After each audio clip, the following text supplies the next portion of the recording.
Efésios capítulo 4, verso 22 ao 24, eu vou ler aqui na versão NVI. Eu gostei mais dessa versão, faz a gente compreender melhor. Não é? Vai tratar sobre esse aspecto de mudanças. O apóstolo Paulo, escrevendo à igreja que estava em Éfeso, ele diz assim, no verso 22. Quanto à antiga maneira de viver, vocês foram ensinados a despir-se do velho homem, que se corrompe por desejos enganosos, a serem renovados no modo de pensar e a revestir-se do novo homem, criado para ser semelhantes a Deus, em justiça, em santidade, provenientes da verdade. Esse texto, ele fundamenta a necessidade de mudanças. E fato é que nós apreciamos mudanças nos outros. Apreciamos mudança naquilo que é externo a nós. Mas a pergunta é, o quanto estamos dispostos a mudar a nós mesmos para que as realidades ao nosso entorno também possam ser alteradas? O tema desse sermão, ele nos desafia quanto a essa necessidade de mudarmos. Porém, a verdade é que nada muda se nada mudar. Nós temos dificuldades com mudanças. Nós temos dificuldades neurológicas, psicológicas e cognitivas. Nós temos dificuldades sociológicas e nós temos dificuldades espirituais, sobretudo os espirituais. E, neurologicamente falando, as neurociências afirmam que o nosso cérebro, ele resiste ao desconhecido. O nosso cérebro, ele interpreta mudanças como potenciais ameaças. E ele aciona um campo do nosso cérebro, uma área responsável pelo medo. O nosso cérebro, ele, diante de mudanças, ele cria um estado de incertezas que, na realidade, vai fazer com que ele procure evitar essas mudanças para, assim, armazenar energia. O nosso cérebro, ele não quer gastar-se. O nosso cérebro, ele resiste a mudanças. E quando falamos psicologicamente ou cognitivamente, o ser humano também, ele evita situações que geram conflitos, que geram desconforto. A ciência mostra que mudanças exigem admitir que hábitos, crenças e antigos comportamentos precisam ser ajustados. E isso gera o que a psicologia chama de dissonância. A dissonância é um estresse mental. Que o indivíduo busca racionalizar e resistir. Por quê? Porque a gente não quer viver realidades que nos conflitam, que nos tire da zona de conforto. Porque grande parte das ações diárias nossas são realizadas por hábitos automáticos. Nós não racionalizamos, nós não pensamos sobre o que estamos fazendo, nós não inquirimos, buscamos respostas, simplesmente fazemos. Então é cômodo para o nosso sistema neural e cognitivo manter-se no mesmo status. A nossa estrutura neural e psíquica, ela não quer perder. Nós preferimos uma incerteza ruim do que uma certeza potencialmente, não é? Ou melhor, do que uma incerteza potencialmente boa. A gente prefere ter uma certeza ruim, vou repetir, do que uma incerteza potencialmente boa. E quando vamos para sociologicamente falando, nós temos resistência a mudanças, porque mudar ou mudanças pessoais vão nos levar a mudanças nas relações sociais. Vão levar mudanças nos nossos papéis sociais. Vão levar mudanças, na nossa, ou vão alterar mudanças na nossa identidade. Então, mudanças são difíceis porque não afetam só a pessoa, mas também todo o ecossistema social à sua volta. Então, nós resistimos à mudança por isso. E quando falamos desses fatores, precisamos trazer né, em voga, a pior ou a maior de todos os fatores impeditivos é a questão espiritual. Porque espiritualmente falando, nós temos o inimigo que se posiciona contra as mudanças. O inimigo das nossas almas, ele quer manter o nosso status quo. Ele deseja que nós vivamos alienados, que nós vivamos desatentos, distraídos quanto ao propósito de Deus para nós. Porque qual é a mensagem do Evangelho? O Evangelho tem como proposta mudanças.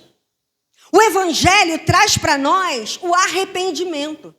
E o arrependimento, no grego, é metanoia. E metanoia significa o quê?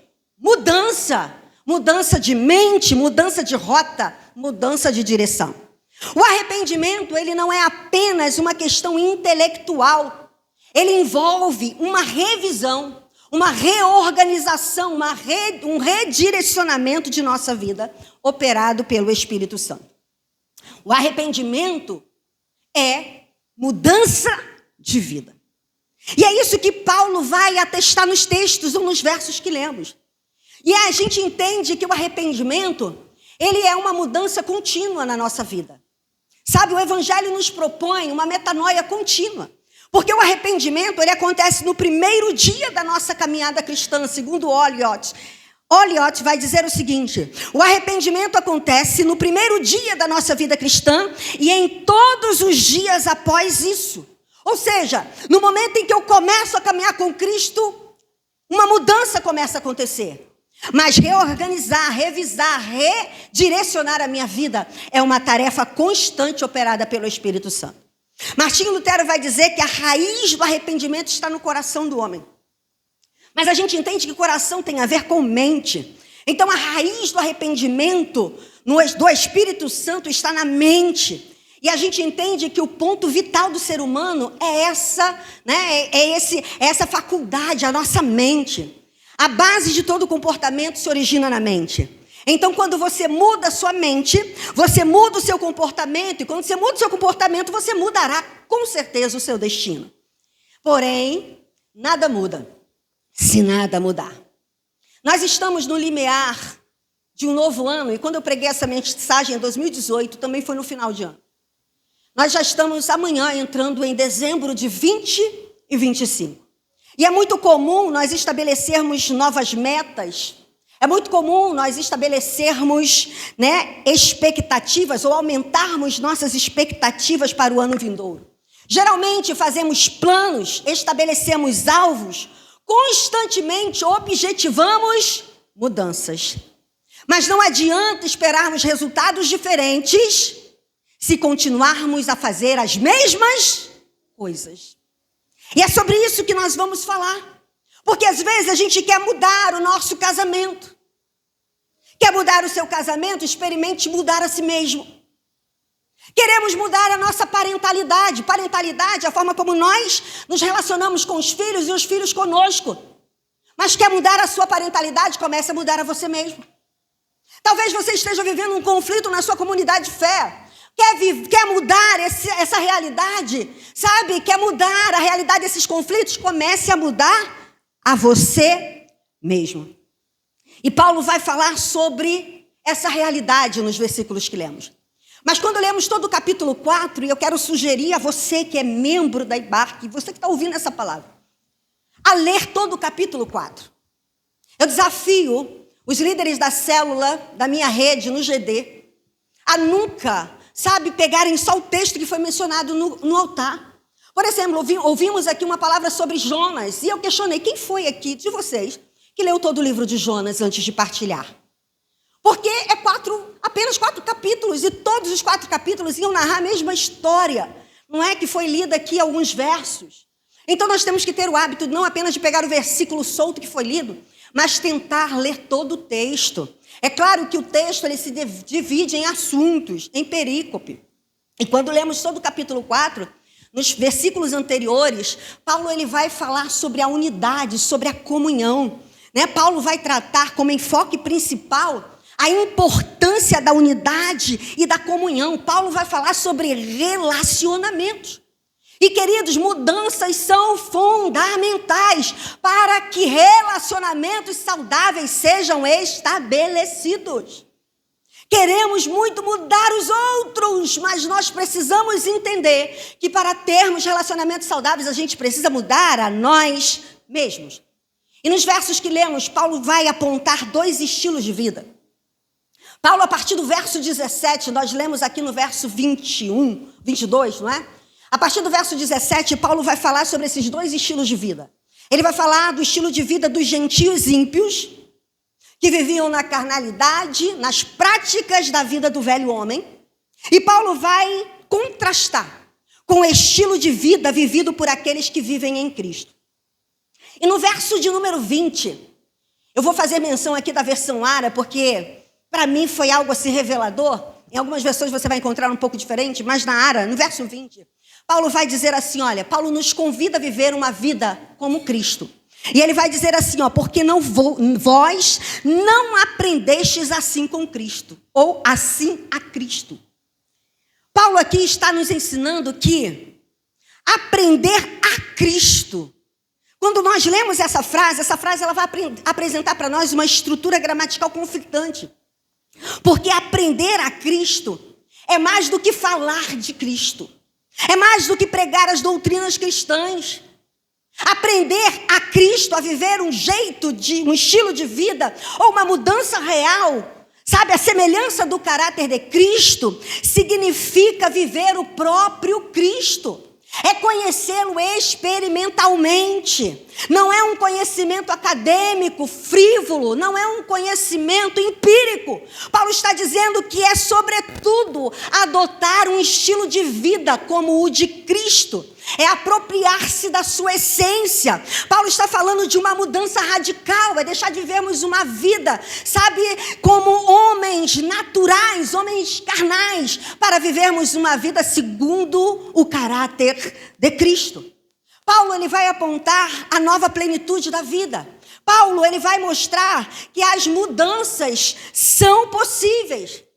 E ele vai dizer para nós que precisamos mudar, nos despojando do velho homem. Despojar significa abandonar, largar, desapropriar, sabe? E nós precisamos abandonar o nosso antigo modo de viver. A proposta é mudança.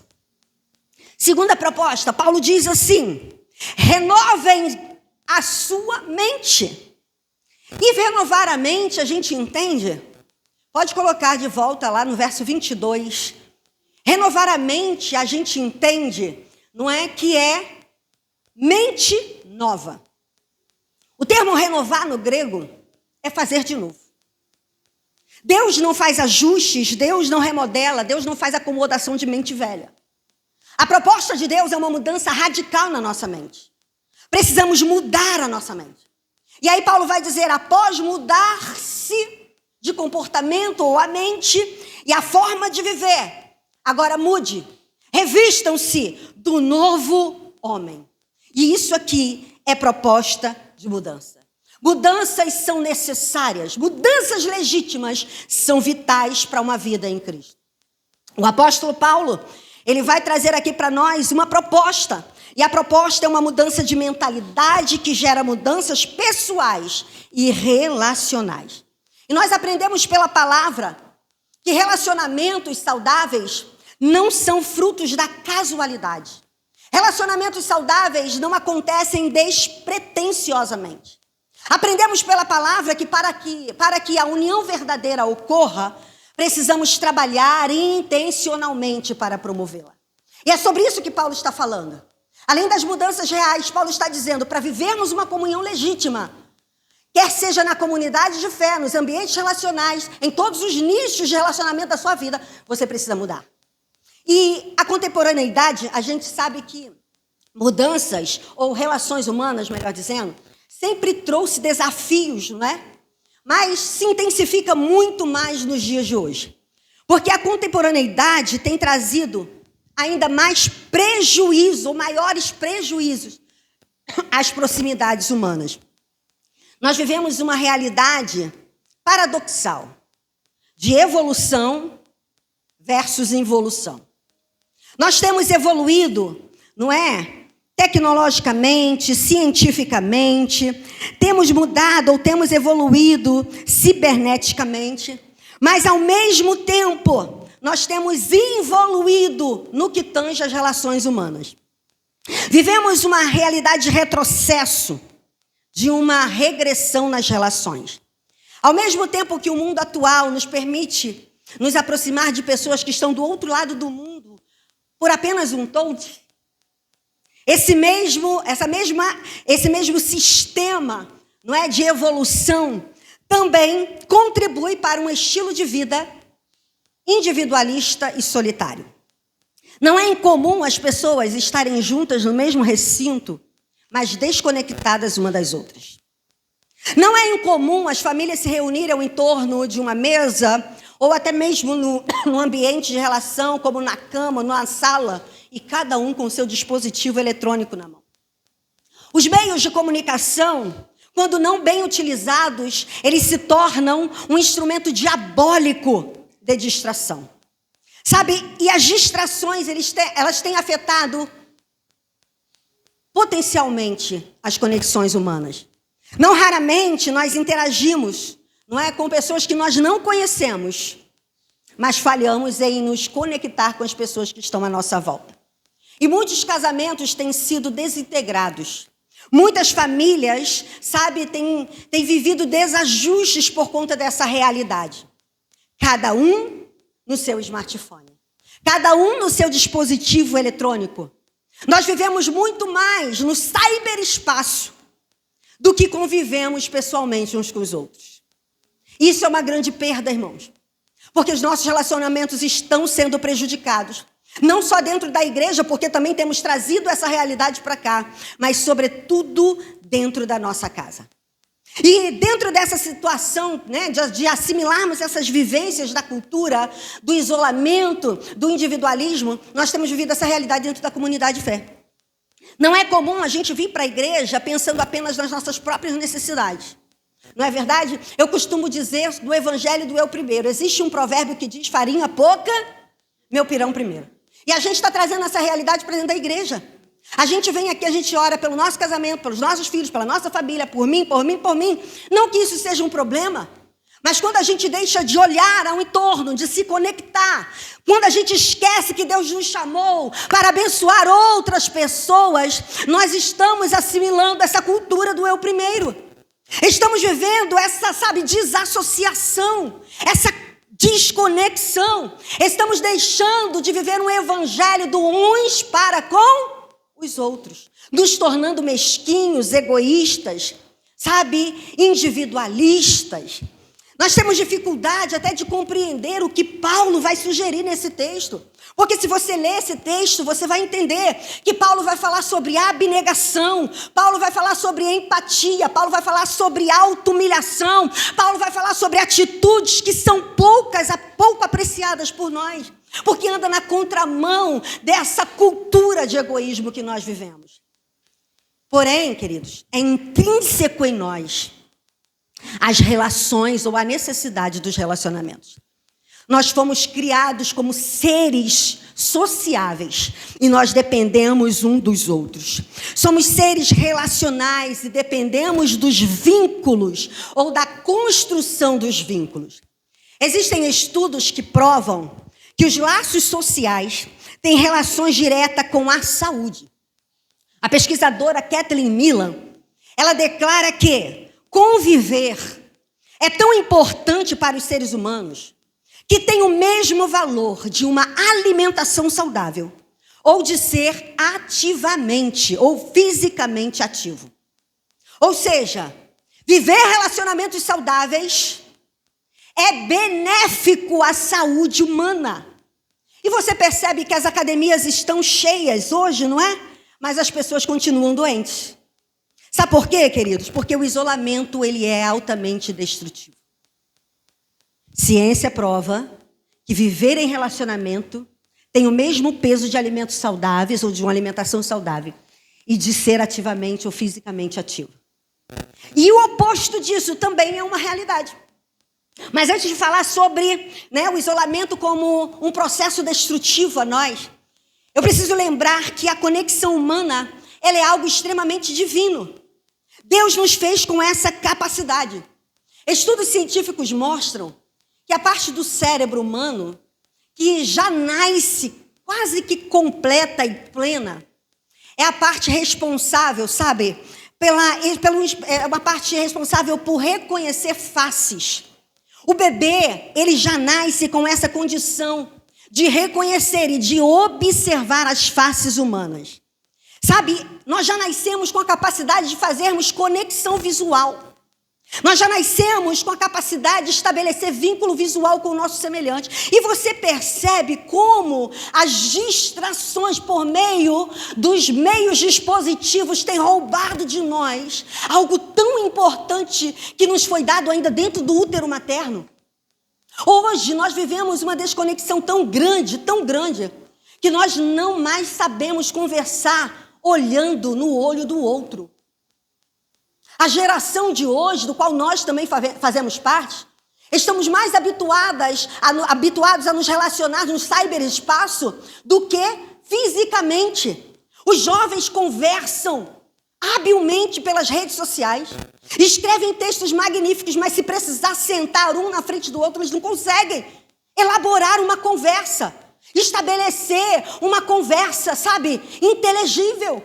Porque nós estamos sendo tirados desse ambiente. Nós temos perdido essa condição e isso é muito grave, irmãos. E se por um lado nós temos os benefícios decorrentes dos sentimentos de pertencimento, de conexão, unidade, relacionamento, por outro, pesquisas mostram que o isolamento é prejudicial à saúde. Testes biológicos mostram que a solidão, ela promove uma elevação nos níveis de cortisol, o hormônio do estresse. O isolamento provoca a diminuição da imunidade, sabe, do corpo. Eu gosto muito daquele filme Avatar. Quem aqui já viu aquele filme? O Avatar, não é o Avatar que tem o poder dos elementos, não. O Avatar, que são seres místicos, de uma floresta. Gosto muito desse filme, porque ele vai mostrar para nós uma realidade. Não é? Eles se conectam, na verdade, entre si. Eles se conectam com os animais, eles se conectam uns com os outros, eles se conectam com o solo, e eles se conectam com a natureza. Nós fomos feitos para essa conexão, irmãos. O pecado desconectou o homem de todas essas realidades. Nós nos desconectamos do outro, nós nos desconectamos da natureza. E quanto mais o tempo passa, quanto mais a evolução chega, mais desconectados nós estamos. No passado, as pessoas andavam a pés descalços. E eu quero dizer que isso não é ruim. Estudando sobre psicologia, eu aprendi na psicanálise que o contato com o solo, bebê que pisa no chão, no solo, são bebês mais saudáveis. Mas não é essa a realidade que a gente vive hoje. Desde pequenininho, coloca-se sapatos nos nossos pés. A gente hoje anda por ruas pavimentadas. Não temos mais acesso ao humus, ao solo de onde viemos. E o pior, não só essa desconexão que nós estamos vivendo, porque isso também é de fato uma desconexão do pecado. A teologia chama de efeitos noéticos. Desconectamos de tudo isso. Nós temos também nos desconectados uns dos outros. E eu temo dizer que a doença cultural dos dias de hoje não é a depressão, mas a desconexão. Vivemos essa realidade. E Satanás, ele é um opositor aos vínculos relacionais, querido. Ele não quer que a unidade ocorra. Satanás, ele trabalha pela divisão, porque tudo que ele divide, ele governa. O que ele consegue dividir, ele governa. Se o teu lar está dividido, quem governa é Satanás. Se a tua vida espiritual está dividida, você não sabe o que faz, o que vai, onde vai, quem governa é Satanás. Não existe neutralidade, queridos. Se o teu lar está dividido, não é Deus que está lá. Então hoje é dia de mudança, amém? Você vai trazer a unidade, você vai trabalhar pela unidade, porque você vai sair daqui com essa mentalidade. Eu preciso mudar para que as realidades à minha volta possam ser alteradas. E qual é a proposta dessa mensagem? É nos advertir que se não estivermos dispostos a sofrer, eu digo sofrer, mudanças em nós, a unidade nos relacionamentos não irão acontecer. Diga assim, eu preciso mudar. E por que eu disse sofrer? Porque mudar é desconfortável. Mudar causa dor. Um exemplo clássico é a borboleta. A borboleta, quando ela entra no casulo, na sua primeira forma, que é de uma lagarta, o casulo é adequado para ela, é confortável. Porque o casulo vai ter o formato da lagarta. Ele tem um formato cilíndrico. É confortável estar ali dentro. Mas quando a lagarta ela começa a mudar a sua forma, o casulo começa a ficar desconfortável. É um processo doloroso para a borboleta. Porque antes ela estava num lugar confortável, mas agora o lugar está pequeno. O lugar começa, a trazer dor, desconforto. E quando a gente tenta ajudar uma borboleta a romper com o casulo, a gente prejudica ela. Porque a dor faz parte do processo. A mudança traz dor, mas a dor nos ajuda a alçar os voos que a gente precisa. Se rompermos o casulo, a borboleta ela morre, ela não voa, ela não vai cumprir o seu propósito. Entende isso? Mudanças doem. O bebê, quando ele está entrando na fase da dentição, é dores que ele sente, a gengiva precisa romper, rasgar. É um processo de mudança que causa dor. O adolescente, ele também sente muitas dores. As meninas sentem dores abdominais. Tanto as meninas quanto os meninos sentem dores em algumas partes do corpo. Dores ósseas por conta do crescimento. Chegamos na terceira idade, mudanças.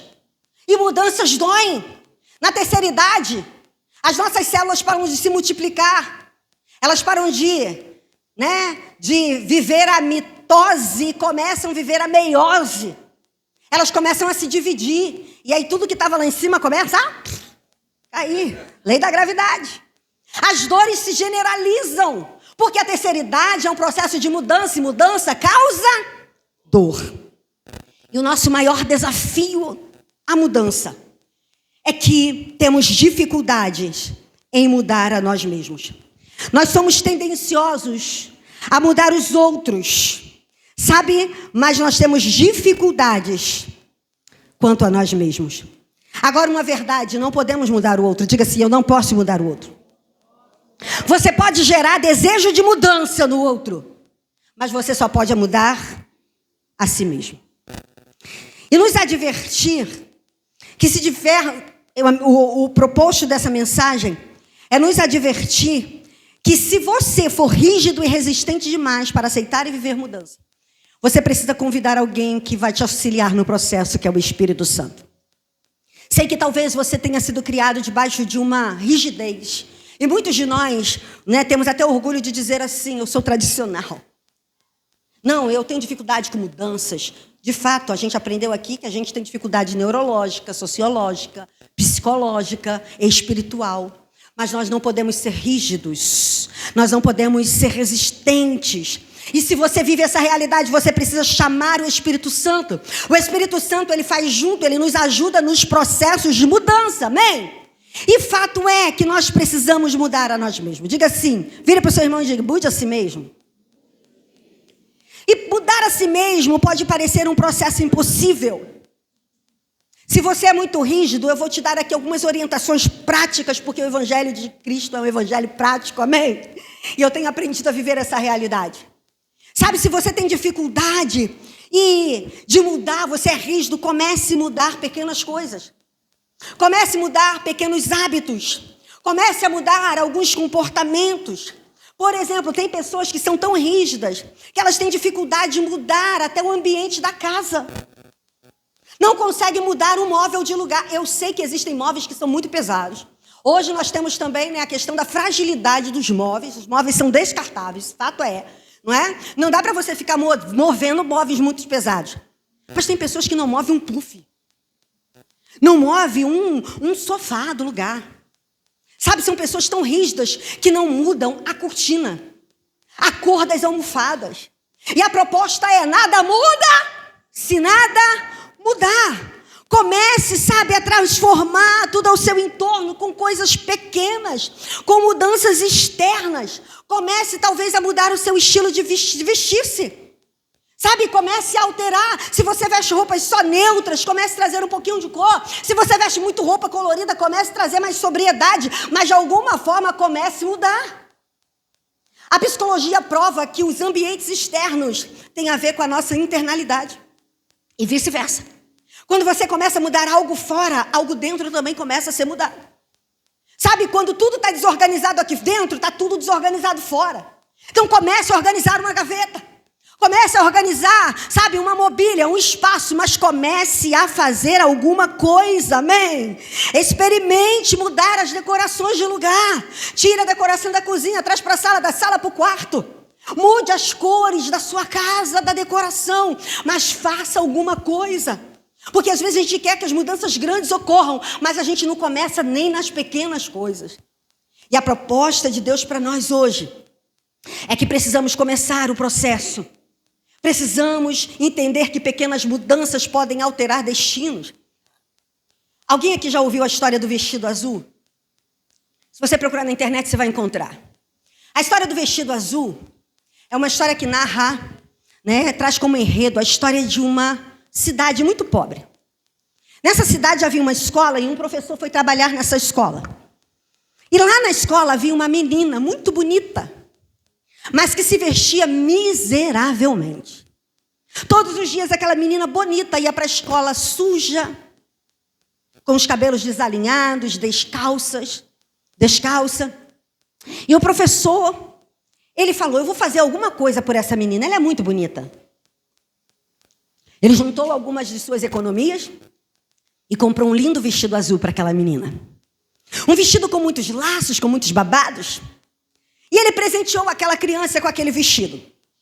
Quando a mãe recebeu o presente, chegou em casa e foi vestir a criança, ela pensou, esse vestido é bonito demais e você está muito suja. Vou dar-lhe um banho. E ela deu banho na criança. Quando ela vestiu o vestidinho, ela falou assim, não, você está muito bonita, você precisa alinhar os cabelos. E ela penteou o cabelo da criança. Ela disse, você está tão linda, você não pode andar descalço com esse vestido tão bonito. Vou dar-lhe um sapato. Calçou um sapato na criança. O pai chegou do trabalho, quando viu aquela criança tão bonita, ele disse, mulher, a nossa filha é linda demais. Ela não combina com essa casa caindo aos pedaços. Vamos reformar essa casa. E ele, com muito esforço, começou a comprar tintas, cuidar da fachada da casa. E a mãe começou também a cuidar melhor, limpar a frente da casa, plantou um lindo jardim. E em pouco tempo, aquela casa era a mais bonita da rua. Os vizinhos, motivados em ver aquela casa tão bonita, começaram também a cuidar de suas casas. E em pouco tempo, aquela rua era a rua mais bonita do bairro. Um dia, um político passando, vê aquela rua com pessoas tão pobres, simples, mas uma rua tão bem cuidada. Ele falou assim, eu vou ajudar esse povo. E levou saneamento para aquela rua. Pavimentação para aquela rua. E aí todo mundo do bairro viu aquela rua como um exemplo. Sabe o que aconteceu? Todo o bairro sofreu uma mudança, alterou-se o comportamento. Pessoas simples, um bairro simples de pessoas pobres tornou uma referência para uma cidade. Tudo começou com um vestido azul. Comece com o seu vestido azul. Recentemente eu estive conversando com uma mulher e ela falou assim, pastora, meu marido é muito resistente a fazer obras dentro de casa. Quando eu começo a falar em fazer obras, a gente briga. Eu falei, querida, você conhece a história do vestido azul? Ela, não, eu contei para ela, pois é, comece com o seu vestido azul. Aí vai uma dica, talvez você esteja vivendo essa realidade. Seu marido não quer gastar dinheiro, ele é resistente a fazer obra. Comece você com o vestido azul. Perguntei para ela, você tem almofadas bonitas em casa? Eu tenho que estar tudo guardado. Eu falei, tira tudo do armário. Comece a colocar almofadas, tapete novo. Você pode comprar um papel de parede? Coloque um papel de parede, é o seu vestido azul. Sabe o que acontece? Uma hora ele vai se incomodar, ele vai dizer, essa sala está bonita demais para aquela cozinha capenga, vou cuidar da cozinha. Quando ele cuidar da cozinha, ele vai falar assim, agora a cozinha está tão bonita, o banheiro está capenga, vou cuidar do banheiro. Mas tem que começar. Tem pessoas que querem primeiro coisas grandes. Não, primeiro eu quero uma casa bonita para cuidar, não cuide da casa que você tem, querido. Lembra do capricho? Capricho é fazer o melhor que você pode com aquilo que você tem em mão, até que o melhor chegue, para você fazer melhor ainda, amém? Comece com o seu vestidinho azul. Ao invés, sabe, de você discutir, comece a conversar. Ao invés de você mentir, comece a falar a verdade, vestido azul. Ao invés de você ofender, comece a buscar agradar. Mas mudanças pequenas podem alterar destinos. Sabe, recentemente eu conversei com uma mulher, ela vai saber que é com ela, que frequentemente reclamava do seu marido. Ela expunha todas as suas fraquezas e debilidades com muita facilidade. E essa mulher, por si só, ela tomou uma decisão: eu vou parar de falar mal do meu marido.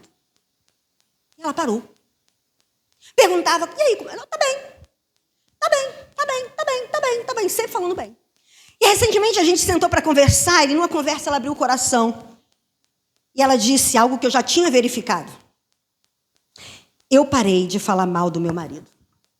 E de fato essa postura dela foi verificável, era verificável. Eu tinha visto mesmo.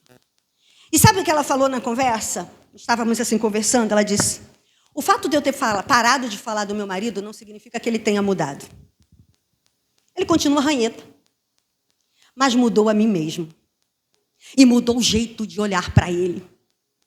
Eu entendo hoje por que ele é daquele jeito. Porque eu parei de falar mal e Deus abriu os meus olhos para eu entender que Ele precisa mais da minha ajuda do que das minhas críticas. Tudo muda quando você muda. Sabe por quê? A maior mudança que podemos provocar é mudar a nós mesmos. E essa história, queridos, é uma verdade. As mudanças feitas em nós nos ajudam a compreender melhor o outro. E o reino de Deus nos desafia a andar na contramão do sistema de mundo. O reino de Deus nos desafia a morrer. Morrer para as nossas razões. Morrer para a nossa raiz de amargura, nosso direito de revide. Para vivermos a unidade e a comunhão do nosso lar. O reino de Deus nos desafia a dar antes de receber. Sabe, às vezes a gente vive num contexto de mundo tão individualista que a gente só quer receber. Só vem a mim, vosso reino nada. Mas o reino de Deus nos ajuda a dar antes de receber. Quer ser elogiado? Elogie. Quer ser ajudado? Ajude. Quer ser amado? Ame. Quer ser perdoado? Perdoe.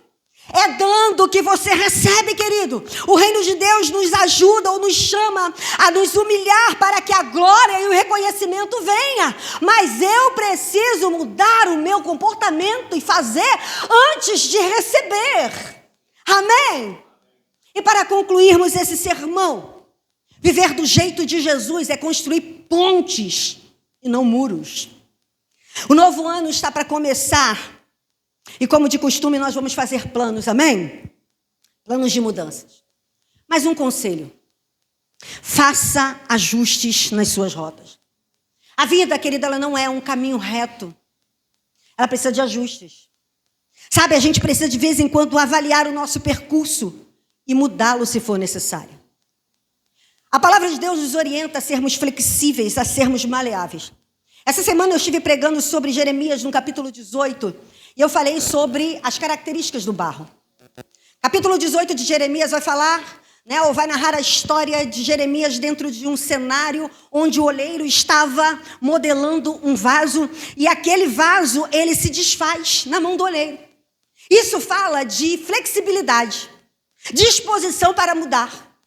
Quando somos flexíveis, maleáveis, a gente mesmo se rende ao processo de mudança. E eu quero dizer para você que Deus, Ele aprecia o barro. Deus aprecia materiais flexíveis. Deus aprecia materiais, maleáveis.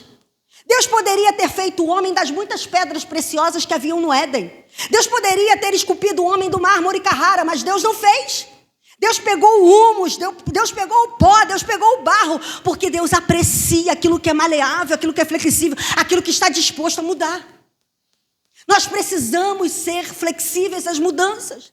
Talvez você tenha entrado aqui, buscando ao mudar as coisas à sua volta, as pessoas, o seu casamento. Mas Deus está te chamando a ir para esse cenário, vai para a mão do olheiro, deixa Ele te transformar, te moldar, te fazer do jeito dEle, realizar as mudanças que precisa, arrancar, todo o corpo estranho que está lá no meio do teu barro, até que você esteja em condições de ser modelado de novo, e de novo, e de novo, e que todas todas as mudanças que Ele precisa fazer possam ser de fato concluídas na sua vida. Busque as mudanças necessárias para que Deus seja glorificado através de você. E no final do capítulo 4, o apóstolo Paulo, ele encerra nos encorajando a mudar.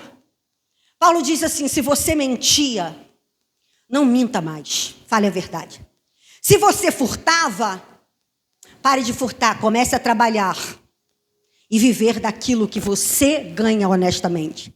Paulo vai falar: se você tem o hábito de falar palavras torpes, ferinas, mude. Comece a falar palavras agradáveis e que edifiquem.